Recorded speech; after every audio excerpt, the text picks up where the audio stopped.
నమస్తే. ఎన్నో ఆధ్యాత్మిక కార్యక్రమాలు నిరంతరం మన ఛానల్‌లో ప్రసారం అవుతూనే ఉంటాయి. చాలా మందిని పెద్దవాళ్ళనందరినీ గౌరవిస్తూ ఉంటాం. కొంతమందినే పూజ్యనీయులు అనే మాటని వాడుతూ ఉంటాం. నాకు గురు సమానులు, గురువులు, పూజ్యనీయులు, భగవత్ సమానులు అని చెప్పొచ్చు. శివప్రసాద్ గురువు గారు. ప్రతి నెల కూడా రాశి ఫలితాలతో మనల్ని పలకరిస్తూనే ఉంటారు. మేషరాశి మొదలు మీన రాశి వరకు వివిధ రాశులు వాళ్ళకి ఈ మంత్ అంతా కూడాను ఏ జులై మాసం అంతా కూడాను ఏ విధంగా ఉంటుంది అనే విషయాలు తెలుసుకునే ప్రయత్నం చేద్దాం. ప్రతి వీడియోని కూడా ఫస్ట్ నుంచి లాస్ట్ వరకు వాచ్ చేయండి. ఎక్కడ స్కిప్ చేయకండి. ఏమైనా డౌట్స్ ఉంటే కామెంట్ బాక్స్‌లో తెలియచేయండి. నమస్కారం గురువుగారు. ఆశీర్వచనం తల్లి. గురువుగారు ఇక తదుపరి రాశి మిథున రాశి. మిథున రాశి వారికి ఏ విధంగా ఉంది జులై మాసం చెప్పండి? మిథున రాశి వారికి ఈ జులై మాసము మిశ్రమ ఫలితాలు గోచరిస్తున్నప్పటికీ హ్మ్. కొంతవరకు పర్వాలేదు. హ్మ్. మామూలుగా దీర్ఘకాలికమైనటువంటి సమస్యలు ఏవైతే ఉంటాయో అవి కొంచెం వీళ్ళకి అనుకూలంగా మారతాయి. హ్మ్. బయటపడతారు కూడా సమస్యల నుండి. మానసికంగా వేధిస్తూ ఉండేటువంటి సమస్యల నుండి కూడా బయటపడడం జరుగుతుంది. హ్మ్. మాసం మధ్యలో అంటే ఈ నెల అనేటువంటిది జులై మాసము మధ్యలో ఆకస్మిక ధనలాభం. హ్మ్. ఏదో ఒక రకంగా ఒక మంచి వార్త, హ్మ్. డబ్బులొస్తున్నాయి మనకు. మేలు జరుగుతుంది.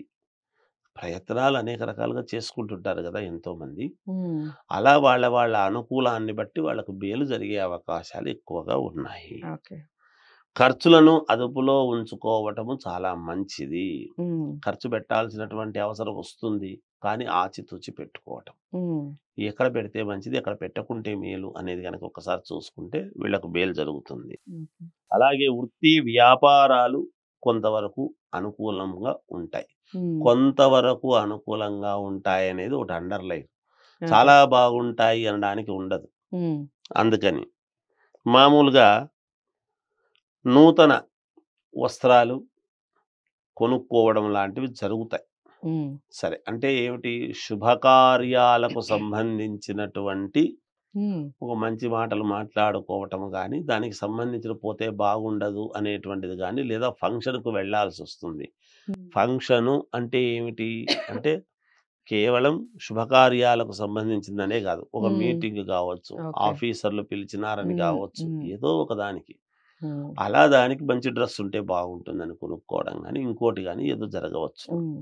అలా. చాలా కాలంగా వాహనము కొనుగోలు చేసుకోవాలి అని ఆకాంక్షతో ఉండేటువంటి వాళ్ళు, ఈ రాశి వాళ్ళు ఈ మాసంలో ప్రయత్నం చేస్తే లభ్యమవుతుంది గాక. ఓకే. అదొకటి. విలువైనటువంటి వస్తువులను బహుమతిగా పొందుతారు. హ్మ్. ఎవరో ఇస్తారు కావాల్సినటువంటి వాళ్ళు, వాళ్ళు వీళ్ళు. హ్మ్. కొంచెం. బంధుమిత్రులతో విందు వినోద కార్యక్రమాలలో పాల్గొనడం లాంటివి జరుగుతాయి. హ్మ్. తీర్థయాత్రలు అనేటువంటిది చేయటం. తీర్థయాత్రలు అంటే ఏదో వయసైపోయి, అంతా అయిపోయిన వాళ్ళు చేస్తారు అనేటువంటిది కాదు. హ్మ్. అనూహ్యముగా ఏదో ఒక క్షేత్రానికి వెళదాము అని హ్మ్. అనుకోవటం, హ్మ్. వెళ్ళటం, హ్మ్. ఒక యాత్ర పరమైనటువంటి ప్రయాణం చేయటం లాంటివి హ్మ్. జరుగుతాయి గాక. ఓకే. కొంచెము ఈ నెలలోనే మధ్యలో, ఈ నెల మధ్య తరువాత కొన్ని అనుకోని హ్మ్. సమస్యలు, హ్మ్. చిన్న చిన్న ఇబ్బందులు హ్మ్. కలిగే అవకాశాలు ఎక్కువగా ఉన్నాయి. ఓకే. గ్రహస్థితుల వలన హ్మ్. హ్మ్. అనేటువంటిది ఒకటి. అలాగే ఆరోగ్య విషయంలో వైద్యుడిని సంప్రదించేటువంటి అవకాశము ఉండవచ్చును. ఓకే. మిత్రులతో, హ్మ్. స్నేహితులతో స్వల్ప వివాదాలు, హ్మ్. మిశ్రమ ఫలితాలున్నాయని మొదట్లోనే చెప్పాంగా. అవును. అందుకని మిత్రులతో కొంచెం స్వల్ప వివాదాలు. తెలిసిన హ్మ్. వాళ్ళే అయినప్పటికీ. హ్మ్. ఇది వీళ్ళ యొక్క విధానం ఇలా ఉంటుంది. ఓకే. మిథున రాశి వారికి కూడా మిశ్రమ ఫలితాలే అన్నారు కాబట్టి ఇక దైవారాధన అలాగే దిక్కులు రంగుల హ్మ్. విషయం చెప్పండి గురువుగారు? దైవారాధన విషయానికి వచ్చేటప్పటికి శివుణ్ణి ఆరాధించటము చాలా యోగదాయకము, శ్రేయోదాయకం వీళ్ళు. హ్మ్. పరమేశ్వరుణ్ణి ధ్యానించటం. హ్మ్. వస్త్రాలు వేసుకునేటువంటి విధానానికొచ్చేటప్పటికి హ్మ్. ఏ వస్త్రం వేసుకున్నా ఇబ్బందేమీ లేదు. ఓకే. వేసుకోవచ్చు. నలుపు తప్ప ఏదైనా వేసుకోవచ్చు. హ్మ్. అన్ని రకాలు వేసుకోవచ్చు. హ్మ్. ఇబ్బంది ఉండదు గాక. ఓకే. దిక్కుల విషయానికొచ్చేటప్పటికి అన్ని దిక్కులు పనిచేస్తాయి. రైట్. ఈ మాసంలో ఎటువంటి ఇబ్బంది ఉండదు. ఓకే. చాలా బాగా చెప్పారు. అదండి మిథున రాశి వారికి కాస్త మిశ్రమ ఫలితాలు ఉన్నప్పటికీ పరమేశ్వరుని ఎక్కువగా ఆరాధించటం వల్ల మీరు ఏదైనా చిన్న చిన్న ఒడిదుడుకులు ఉన్నా కూడా అధిగమించే అవకాశం ఉంటుంది. అన్ని దిక్కులు కలిసొస్తాయి, అన్ని రంగులు కలిసొస్తాయి, నలుపు తప్ప అన్నట్టుగా చెప్తున్నారు. ఏదేమైనప్పటికీ జాతకాల్ని పరిశీలించుకొని పరిహారాలు చేసుకుంటే ఖచ్చితంగా సత్ఫలితాలనేవి ఉంటాయి. జాతకాల పరిశీలన కోసం స్క్రీన్ మీద కనపడే నెంబర్‌కి కాల్ చేయండి గురువుగారు అపాయింట్మెంట్ కోసం.